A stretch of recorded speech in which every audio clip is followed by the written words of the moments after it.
Welcome to Back on the Stack, a cEDH channel. If you enjoy the content, please like and subscribe to show your support.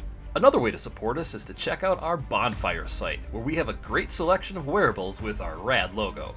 Now, let's get right into it and see what decks are being piloted tonight. For this episode, I'm piloting Jeska Ishai. This is a Jeska control deck that is loaded with combos from Bomberman to Kiki-Jiki. But at the end of the day, it can also swing commander damage in the air for lethal by turn 3. I kept my second 7 in order to get an Esper Sentinel on the board at first position for an immediate card draw engine. Yo, what up? It's your boy Kai, aka Fervent Alchemist, and I'm here with Back on the Stack. You can find me on any other social media platform, especially YouTube, under the name Fervent Alchemist. So the deck that I'm playing is Full Moon Osgir. This deck is just aiming to drop down light stacks pieces as interaction and to finish off the table with Underworld Breach and a bunch of intersecting combos, mainly Cogwork Assembler with infinite mana. So the reason why I kept this hand was because there was an Esper Sentinel in there. That Esper Sentinel could maybe draw me into some lands that I can drop the turn 2 Mana Vault into the Wheel of Fortune and hopefully go off from there. Hey guys, it's your boy Corbin, and this week I'm playing Esika. This is a brew from a friend of mine named John who just top 16 the boil with this deck, and I've been loving it. It plays very similar to Blue Farm, a favorite deck of mine, where you're trying to get out early game value such as Heuristic Study, Adnaz, Necropotence, or Smothering Tithe, or in the case of the hand that I kept today, a One Ring on turn 2. Leading into an Intuition early game to give myself a win. The deck is looking to get out stuff like Underworld Breach or Fast's Oracle to get their wins off. Very similar to Blue Farm, very fun and very fast. I highly recommend this deck. Hey guys, John here, and today I'll be piloting Tymna Thrasios. It's a mid-range deck with the goal of assembling one of its many combos to make infinite mana and winning through drawing your deck and playing Thassa's Oracle. Or you can also play Finale of Devastation, X equals a billion. The list I'm running today comes from Jordan Drake over at the Idiot Brewing Company and was actually the list that took down the Boil 2. Our starting hand looks pretty good. We have Acceleration with Soul Ring and Bloom Tender, and we also have a Polywog Prodigy to provide as a draw engine. So let's get to it and see how it goes. With introductions out of the way, J-Rock will kick us off. He draws and plays Marsh Flats for turn. He pays a life, sacks it, and fetches Tundra to the battlefield. He casts Esper Sentinel. He casts Mox Amber. He passes.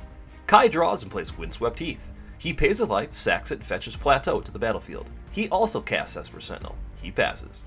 Corbin draws and plays Arid Mesa for turn. He pays a life, sacks it, and fetches up Tundra to the battlefield. He casts Mystic Remora. Both Espers trigger and both Kai and J-Rock draw. Corbin then passes the turn. John draws and plays Bayou for turn. He casts Soul Ring.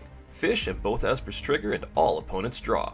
He casts Arcane Signet. Fish triggers and Corbin draws. John then passes the turn. J-Rock draws and plays Reflecting Pool for turn. He casts Mockingbird with X equaling 0. It ETBs and he has it become a copy of Esper Sentinel. He passes. Kai draws and plays Sacred Foundry for turn, shocking it in. He casts Mana Vault. Both Espers and Fish all trigger. J-Rock draws 2 and Corbin draws 1. Kai moves to combat and declares Esper Sentinel at J-Rock. He takes the damage. Kai then passes the turn. In his upkeep, Corbin pays for Fish. He draws and plays Emergent Zone for turn. He casts Mana Vault. All Espers trigger, Kai draws 1 and J-Rock draws 2. Corbin then passes the turn. John draws and plays Tundra for turn. He casts Polywog Prodigy. He casts his commander, Tymna the Weaver.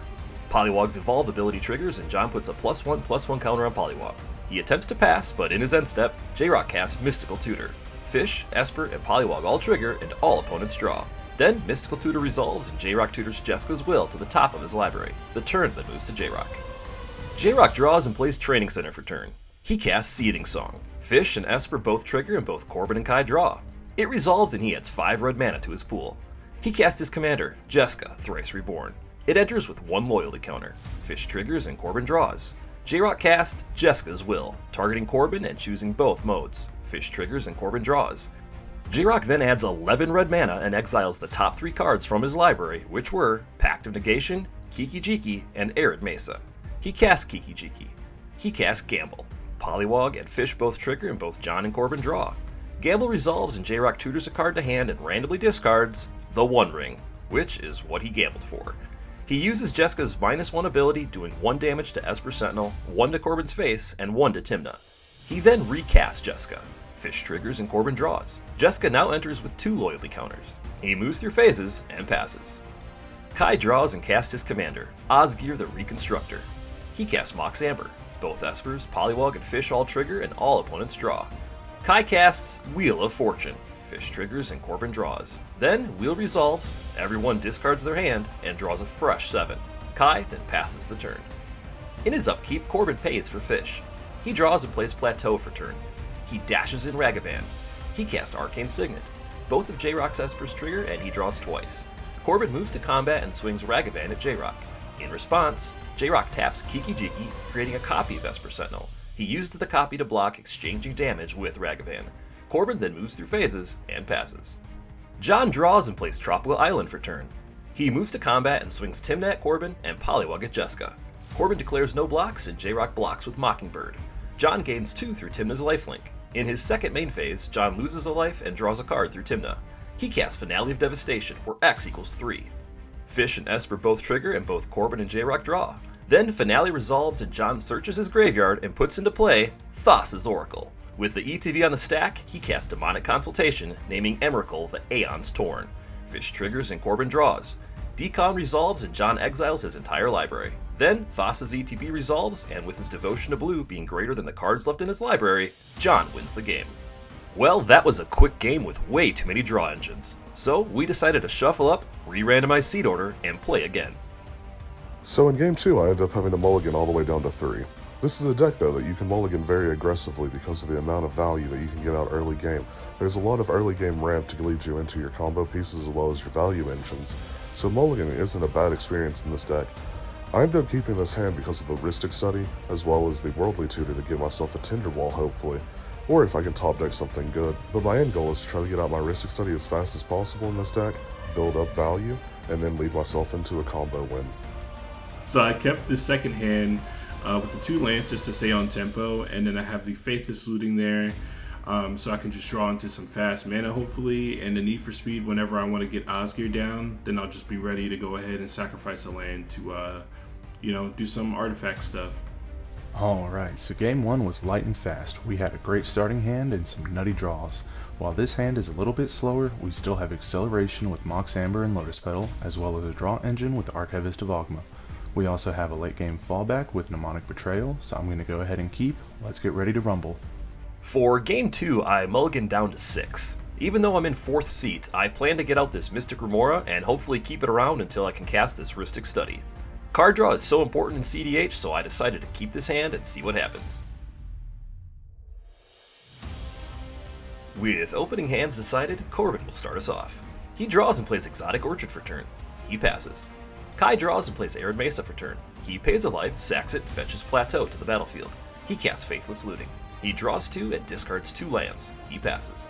John draws and plays Polluted Delta for turn. He casts Lotus Petal. He pays a life, sacks Polluted Delta, and fetches Bayou to the battlefield. He passes. J-Rock draws and plays Mana Confluence for turn. He casts Mystic Remora. In response, Corbin casts Worldly Tutor. In response to that, John flashes in Archivist of Ogma. Then, Worldly Tutor resolves, and Corbin tutors Simian Spirit Guide to the top of his library.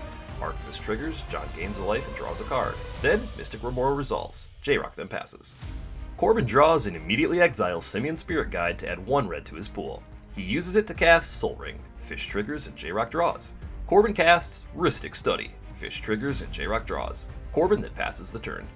Kai draws and plays Wooded Foothills for turn. He pays a life, sacks it, and fetches Sacred Foundry to the battlefield, shocking it in. Archivist triggers, John gains a life and draws a card. Kai casts Need for Speed. Fish and Rhystic both trigger, he pays for Rhystic, and J-Rock draws through Fish. Kai then passes. John draws and plays Flooded Strand for turn. He pays a life, sacks it, and fetches up Tropical Island to the battlefield. He casts his commander, Thrasios. Rhystic triggers, and Corbin draws. John passes. In his upkeep, J-Rock pays for Fish. He draws and plays Arid Mesa for turn. He casts Lion's Eye Diamond. Rhystic triggers and Corbin draws. J-Rock then passes. Corbin draws and simply passes. Kai draws and plays Command Tower for turn. He flashes back Faithless Looting from his graveyard. Rhystic and Fish both trigger and both Corbin and J-Rock draw. Then Kai draws 2 and discards 2. He moves through phases and passes. John draws and plays Tundra for turn. He casts his other commander, Tymna the Weaver. Rhystic triggers and Corbin draws. John moves to combat and declares Archivist at J-Rock and Thrasios at Corbin. They both take the damage. In his second main phase, John loses 2 and draws 2 through Tymna. He casts Mox Amber. Rhystic and Fish both trigger and both Corbin and J-Rock draw. John attempts to move through phases, but in response, J-Rock pays a life, sacks his Arid Mesa, and fetches up Meticulous Archive to the battlefield. It ETBs and J-Rock surveils 1, putting Pact of Negation into the graveyard. Archivist delayed trigger then resolves, John gains a life and draws a card. Then, John discards to hand size and passes. In his upkeep, J-Rock sacrifices Mystic Remora. He draws and plays Marsh Flats for turn. He pays a life, sacks it, and fetches up Tundra to the battlefield. Archivist triggers, John gains a life and draws a card. J-Rock then casts Rhystic Study. Corbin's Rhystic Study triggers and he draws. In response, Corbin casts Vampiric Tutor. He tutors a card to the top of his library and loses 2 life. Archivist triggers, John gains a life and draws a card. With Rhystic on the stack, John casts Swan Song, targeting Rhystic. Corbin's Rhystic triggers and he draws. It resolves, countering Rhystic Study, and J-Rock creates a 2/2 bird token. He then moves through phases, discarding a hand size, and passes. Corbin draws and plays Polluted Delta for turn. He pays a life, sacks it, and fetches up Tropical Island to the battlefield. Archivist triggers, John gains a life and draws a card. Corbin casts Tinderwall. He sacks it right away to add 2 red mana to his pool. He casts Rite of Flame, going up to 3 floating red mana. He casts Fellwar Stone. He casts Smothering Tithe. In response, John casts Mindbreak Trap. In response, Corbin casts Swan Song. It resolves, countering Mindbreak Trap, and John makes a 2/2 bird token. Then, Smothering Tithe resolves, and Corbin passes the turn. Kai draws, Smothering Tithe triggers, and Corbin creates a treasure token. Kai casts Mesmeric Orb. Rhystic triggers, and he pays. He passes the turn. John untaps 6 permanents, milling 6 cards through Mesmeric Orb. He draws for turn. Tithe triggers, and Corbin creates a treasure token. John plays Gaia's Cradle for turn. He casts Demonic Tutor. Rhystic triggers, and Corbin draws. It resolves, and he tutors a card to hand. John casts Survival of the Fittest. Rhystic triggers, and Corbin draws. John casts Ranger Captain of Eos. Rhystic triggers, and Corbin draws again. Ranger Captain ETBs, and John tutors Esper Sentinel to hand. He moves to combat and declares Archivist, Thrasios, and his bird token all at Corbin, and Tymna at Kai. They both declare no blocks. In his second main phase, John loses 2 and draws 2 through Tymna. Tithe triggers, and Corbin creates 2 treasure tokens. John casts Soul Ring. Rhystic triggers, and Corbin draws. John casts Fellwar Stone. Rhystic triggers, and Corbin draws again. John then passes the turn. J-Rock untaps 3 permanents and mills 3 cards. He draws, and Corbin creates a Tithe treasure. J-Rock plays Elegant Parlor as land for turn. It ETBs, and he surveils 1, putting Minamo, School of Water's Edge into the graveyard. He casts Savine's Reclamation, targeting Rhystic Study. Corbin's Rhystic triggers, and he draws. In response, Corbin casts Ad Nauseam. In response to that, John casts Flusterstorm, with 2 copies targeting Ad Naus and 1 copy targeting Savine's. Rhystic triggers, and Corbin draws. In response, J-Rock sacrifices his LED, discarding his hand, adding 3 blue to his mana pool, and using 1 to pay for the Fluster. Flusterstorm then counters Ad Naus, and J-Rock returns Rhystic Study from his graveyard to the battlefield. He then passes the turn. Corbin untaps 4 permanents and mills 4 cards. Also in his upkeep, John sacrifices his Ranger Captain. It resolves, locking his opponents out from casting non-creature spells this turn. Corbin draws and plays Underground Sea for turn. He casts Ragavan. J-Rock's Rhystic triggers, and he pays. Corbin casts his commander, Esika, God of the Tree. Rhystic triggers, and he pays. He moves through phases and passes. Kai untaps 3 permanents and mills 3 cards. He draws, and Corbin creates a Tithe treasure.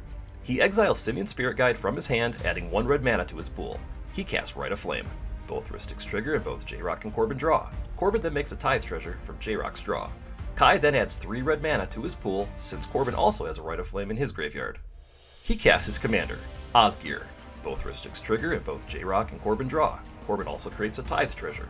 Kai sacrifices Sacred Foundry to Need for Speed, giving Osgir haste. He activates Osgir, exiling Mana Vault from his graveyard and creating 2 token copies of Vault.